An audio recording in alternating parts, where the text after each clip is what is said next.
ಕೋಟಿ ರೂಪಾಯಿದ್ದೊಂದು ಸಿದ್ದೇಶ್ವರ ಸಂಸ್ಥೆಯ ಬೃಹತ್ ಕಟ್ಟಡವನ್ನು ಕಟ್ಟಿಸಿದರು. ಈಗೊಂದು 3.5 ತಿಂಗಳ ಹಿಂದೆ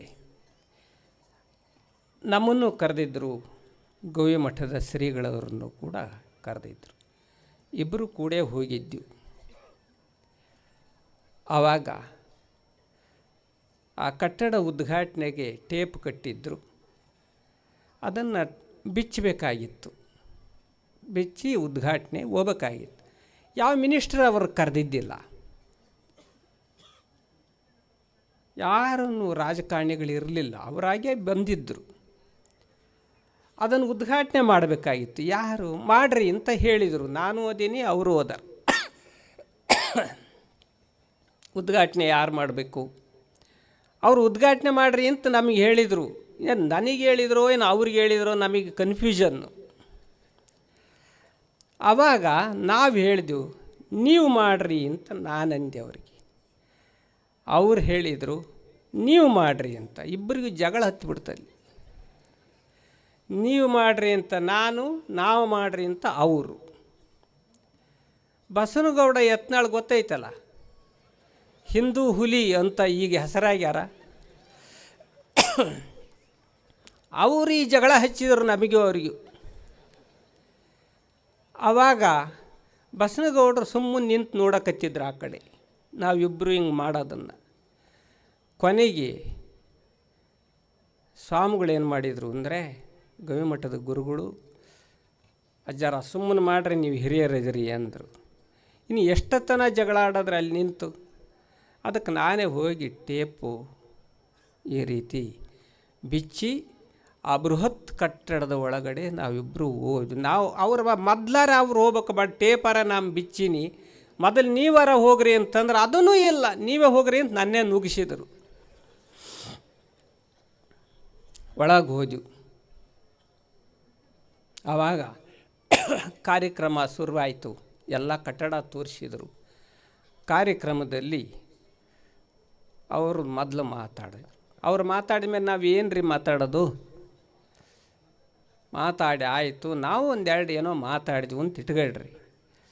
ಆಮೇಲೆ ಗೌರವ ಸನ್ಮಾನ, ಇಂಥ ಮಾಲಿ ತಂದಾರ, ಇಷ್ಟು ಹಣ್ಣು ತಂದಾರ, ದೊಡ್ಡ ಕಾಣಿಕೆ ಪಾಕೆಟ್ ಐತಿ. ಮೊದಲು ನನಗೆ ಸನ್ಮಾನ ಮಾಡ್ರೆ ನಾನು ತೊಗೊಂಬಿಟ್ಟೆ.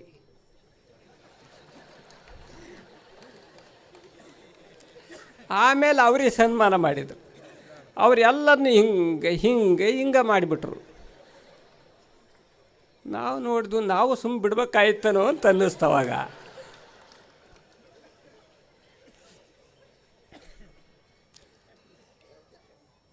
ಈಗ ಅಷ್ಟು ಹಾಗೆ ರಗಡಾಗೈತಿ, ಇನ್ನು ವಾಪಸ್ ಕೊಟ್ಟು ಮತ್ತೆ ರಗಡ ಮಾಡ್ಕೋಬೇಕಾಗ್ತತ್ತು.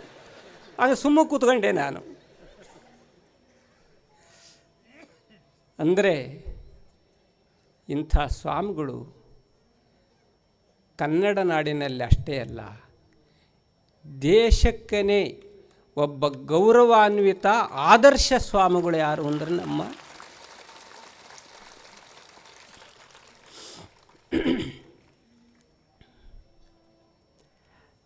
ಇವತ್ತಿನ ರಥೋತ್ಸವ ಬಹುಶಃ ರಾಜ್ಯಪಾಲರು ಭಾಳ ಒಳ್ಳೊಳ್ಳೆ ಮಾತುಗಳನ್ನು ಆಡಿದರು. ಉದ್ಘಾಟನೆಯಲ್ಲಿ ತುಂಬ ಚೆನ್ನಾಗಿ ಮಾತಾಡಿದರು. ಶ್ರೀಗಳವ್ರ ಬಗ್ಗೆ ಅಂತೂ ಮನದುಂಬಿ ಮಾತಾಡಿದರು. ರಥೋತ್ಸವ ಈ ರೀತಿ ಆಗೋದು ಪುರಿ ಜಗನ್ನಾಥ ಬಿಟ್ಟರೆ ಇಡೀ ನಮ್ಮ ದೇಶದಲ್ಲಿ ಈ ತೇರು ಅನ್ನೋದೇನಾದರೂ ಇಷ್ಟು ಜನಸಂಖ್ಯೆಯಲ್ಲಿ, ಲಕ್ಷಾಂತರ ಜನಸಂಖ್ಯೆಯ ಮಧ್ಯದಲ್ಲಿ ತೇರೇನಾದರೂ ಸಾಗೋದಿದ್ದರೆ ಅದು ಕೊಪ್ಪಳದಲ್ಲಿ ಅಂತ. ನಮ್ಮಲ್ಲೆಲ್ಲ ಹೋಮ ಹವನ ಯಜ್ಞಾದಿಗಳನ್ನೆಲ್ಲ ವೈದಿಕ ಪರಂಪರೆಯವರು ಮಾಡ್ತಾರೆ. ಮಾಡಿದಾಗ ಕೊನೆಗೆ ಅವರು ಇದನ್ನು ಏನದು ಪೂರ್ಣಾಹುತಿಯನ್ನು ಮಾಡ್ತಾರೆ. ಪೂರ್ಣಾಹುತಿಯನ್ನು ಮಾಡಿದಾಗ ಹವಿಸ್ಸನ್ನು ಅರ್ಪಣೆ ಮಾಡ್ತಾರೆ. ಆ ಹವಿಸ್ಸನ್ನು ಸ್ವೀಕರಿಸಲಿಕ್ಕೆ ಬೇರೆ ದೇವಲೋಕಗಳಿಂದ ದೇವಾನುದೇವತೆಗಳು ಬಂದು ಆ ಯಜ್ಞ ನಡೆದ ಆ ಸ್ಥಾನದಲ್ಲಿ ಮೇಲೆ ನಿಂತಿರ್ತಾರೆ ಆ ಹವಿಸ್ಸನ್ನು ಸ್ವೀಕರಿಸಲಿಕ್ಕೆ. ನನಗೆ ಇವತ್ತು ಹಿಂಗೆ ಅನ್ನಿಸ್ತಲ್ಲ, ಈ ಕೊಪ್ಪಳದ ತೇರು ಎಳೀತಾ ಇರಬೇಕಾದ್ರೆ ಇಲ್ಲಿ ಎಲ್ಲ ಭಕ್ತರು ಭಕ್ತಿ ಎಂಬ ಹವಿಸ್ಸನ್ನು ಇಲ್ಲಿ ಅರ್ಪಿಸ್ತಾ ಇದ್ದರು. ಅದನ್ನು ಸ್ವೀಕರಿಸಲಿಕ್ಕೆ ಕೊಪ್ಪಳದ ಗವಿಸಿದ್ಧ ಮಹಾನುಭಾವರು ಮಹಾತ್ಮರು ಅವರ ನೇತೃತ್ವದಲ್ಲಿ ಕೈಲಾಸದಿಂದ ದೇವತೆಗಳು ಬಂದು ಈ ಭಕ್ತಿಯ ಹವಿಸ್ಸನ್ನು ಸ್ವೀಕರಿಸಿದ್ರನೋ ಅಂತ ಅನ್ಸಕತ್ತಿತ್ತು ನನಗೆ. ಏನದು ಭಕ್ತಿಯ ಭಾವ? ಎಲ್ಲಿವರೆಗೆ ಜನ ನೋಡ್ತೀನಿ, ಗುಡ್ಡದ ಮೇಲೆ ಕೂತಾರೆ, ಕೆಳಗೆಲ್ಲ ನಿಂತಿದ್ದಾರೆ, ಹಾಗೆ ಕಣ್ಣಾಡಿಸ್ತೆ. 4 ದಿಕ್ಕುಗಳು, ದಶದಿಕ್ಕುಗಳು ಅಂತಂತಾರಲ್ಲ, ಎಲ್ಲ ದಶದಿಕ್ಕುಗಳ ಕಡೆ ಕಣ್ಣಾಡಿಸಿದೆ. ನಾನು ತಿರುಗಿ ತಿರುಗಿ ನೋಡಿದೆ, ಎಲ್ಲಿ ನೋಡಿದರಲ್ಲಿ ಭಕ್ತ ಸಮೂಹ. ಅದು ಸಾಲದು ಅಂತ ಕೊಪ್ಪಳದ ಪಟ್ಟಣದ ಕಡೆ ಕಣ್ಣಾಡಿಸಿದರೆ ದೊಡ್ಡ ದೊಡ್ಡ ಕಟ್ಟಡಗಳ ಮೇಲೂ ಕೂಡ ಭಕ್ತರು ನಿಂತು ಆ ರಥೋತ್ಸವದಲ್ಲಿ ಪಾಲ್ಗೊಂಡಿದ್ದಾರೆ. ದೇವತೆಗಳು ಏನು ಅಲ್ಲಿಂದ ಇಲ್ಲಿಗೆ ಬಂದಿದ್ದಾರೆ. ಸ್ವಾಮಿಗಳವರು ನಮ್ಮ ಕೊಪ್ಪಳದ ಜಗದ್ಗುರುಗಳು ಹೇಳಿದರು, ಇಲ್ಲಿ ಭಕ್ತಿಯ ಒಂದು ಉತ್ಸವ ನಡೆದಿದೆ ಅಂತ ಒಂದು ಮಾತು ಹೇಳಿದರು. ಅವರು ಉದ್ಘಾಟನೆ ಆಶೀರ್ವಚನದಲ್ಲಿ ಹೇಳಿದರು, ಭಕ್ತಿಯ ಉತ್ಸವ ಅಂತ. ಅದಕ್ಕೆ ಇಲ್ಲಿ ಬರ್ತೀವಿ, ಇದು ಕೈಲಾಸ ಮಂಟಪ. ಕೈಲಾಸ ಎಲ್ಲಿಯೂ ಇಲ್ಲ. ನಾವು ಎಲ್ಲ ಯೂಟ್ಯೂಬ್ಗಳಲ್ಲಿ ಅಲ್ಲಿ ಇಲ್ಲಿ ನೋಡ್ತಿರ್ತೀವಿ, ಹಿಮಾಲಯದ ಪಕ್ಕದಲ್ಲಿ ಕೈಲಾಸ ಪರ್ವತ ಇದೆ ಅಂತ ತೋರಿಸ್ತಾರಲ್ಲ. ನನಗಿವತ್ತು ಅನ್ನಿಸ್ತು, ಅಲ್ಲಿ ಕೈಲಾಸ ಅಲ್ಲೊಂದೈತೆ, ಭೂಲೋಕದಲ್ಲಿ ಮತ್ತೊಂದು ಕೈಲಾಸ ಯಾವುದಾದ್ರೂ ಇದ್ದರೆ ಅದು ಈ ಕೈಲಾಸ ಬೆಟ್ಟ ಏನೈತಲ್ಲ, ಇದು ಗವಿಸಿದ್ದೇಶ್ವರ, ಇದು ಕೂಡ ಕೈಲಾಸ ಪರ್ವತ ಇದ್ದ. ಇಲ್ಲೆಲ್ಲ ಋಷಿಮುನಿಗಳು ಕುಂತಾರ, ನೀವೆಲ್ಲ ಭಕ್ತವರ್ಗ ಎಲ್ಲ ಕೂತಿದ್ದೀರಿ. ಎಂಥ ಒಂದು ಸದ್ಭಾವದಿಂದ ಕೂತಿದ್ದೀರಲ್ಲ, ಎಲ್ಲದನ್ನು ಮರೆತು ಕುಂತಿದ್ದೀರಿ. ಯಾವುದೂ ಇಲ್ಲ. ಇಂಥ ಭಕ್ತಿಯ ಒಂದು ಸಾತ್ವಿಕವಾದ ಸೆಲೆ ಎಲ್ಲಿ ಹರಿತಾ ಇರ್ತದೆ ಆ ಝರಿ, ಅಲ್ಲಿ ಯಾವ ಟಿ ವಿನಲ್ಲಿ ಬರೋ ಕಾದಂಬರಿನೂ ಕೂಡ ಏನೂ ಕೆಲಸ ಮಾಡಲ್ಲ. ನೀವು ಬಾಕಿ ದಿವಸ ಎಲ್ಲ ಟಿ ವಿ ಬಿಟ್ಟ ಅಲಗಾಡಲ್ಲ. ಆದರೆ ಗವಿಸಿದ್ದೇಶ್ವರರ ಈ ಜಾತ್ರಾ ಮಹೋತ್ಸವದಲ್ಲಿ ಟಿ ವಿಗಳು ನಿಮಗೆ ಯಾವ ಲೆಕ್ಕಕ್ಕೂ ಇಲ್ಲ. ಇದೇ ನಿಜವಾದಂಥ ಜೀವನ ಅನ್ನೋದನ್ನು ಗವಿಸಿದ್ದೇಶ್ವರ ಜಾತ್ರೆ ತೋರಿಸಿಕೊಡ್ತಿದೆ. ಗವಿಯಾಗೆ ಯಾರು ಇರ್ತಾರೋ ಅವರು ಸಿದ್ಧರಾಗ್ತಾರೆ. ಗವಿಯಾಗೆ ಯಾರು ಇರ್ತಾರಲ್ಲ ಅವರು ಸಿದ್ಧರಾಗ್ತಾರೆ. ಇಲ್ಲಿದ್ದಂಥ ಒಬ್ಬ ಯೋಗಿ ಗವಿಯಲ್ಲಿದ್ದರು, ಅದಕ್ಕೆ ಸಿದ್ಧರಾದರು, ಪ್ರಸಿದ್ಧರಾದರು, ಅವರು ಗವಿಸಿದ್ಧರಾದರು. ಅಂದರೆ ನಿಜವಾಗ್ಲೂ ಕೂಡ ಎಂಥ ಒಂದು ಅಂತಃಸತ್ವದ ಸ್ರೋತಸ್ಸು ಇಲ್ಲಿ ಹರಿತಾ ಇದೆ. ಅದಕ್ಕಾಗಿಯೇ ಇಂಥ ಭಕ್ತಿಯ ಕ್ರಾಂತಿ ಇಲ್ಲಿ ನಡೆದಿದೆ.